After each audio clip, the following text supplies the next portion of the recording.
আমি সহকর্মীদেরকে বলবো, গায়ে যদি আপনার সাদা কাপড় থাকে আপনাকে যত্নশীল হতে হবে। সমাজের যে কথাটা আছে, সাদা কাপড়ে দাগ লাগে, কথা ঠিক না? না, সাদা কাপড়ে কম লাগে, কিন্তু যা লাগে তা ভাসে।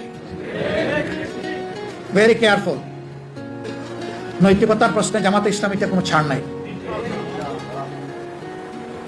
আমরা চেষ্টা করব সংশোধন করার।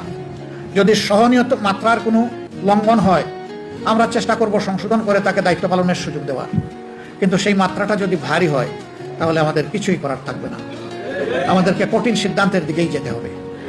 এই সিদ্ধান্তের দিকে যাওয়ার মানে হচ্ছে আমি সহ আমাদের সবাইকে সতর্ক করে দেওয়া। সাবধান, সবাই সাবধান। ভাই এবং বোনেরা, শয়তান কি আমাদেরকে ছেড়ে কথা বলবে?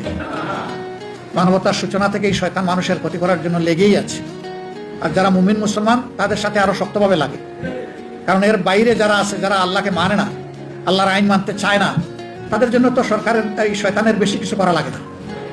লাগে তো যারা মানতে চায় তাদের। সুতরাং যুদ্ধটা তো শয়তানের আপনাদের সাথে, আমাদের সাথে, আমরা যারা মানতে চাই আল্লাহ তাআলাকে। এই জন্য খেয়াল রাখতে হবে নফসের দুঃখ এবং শয়তানের ওয়াসওয়াসা যেন আমাদেরকে পরাজিত করতে না পারে। সর্বক্ষণ আল্লাহ তাআলার সাহায্য এবং আশ্রয় প্রার্থনা করতে হবে। আল্লাহ তাআলার দরবারে ধারণা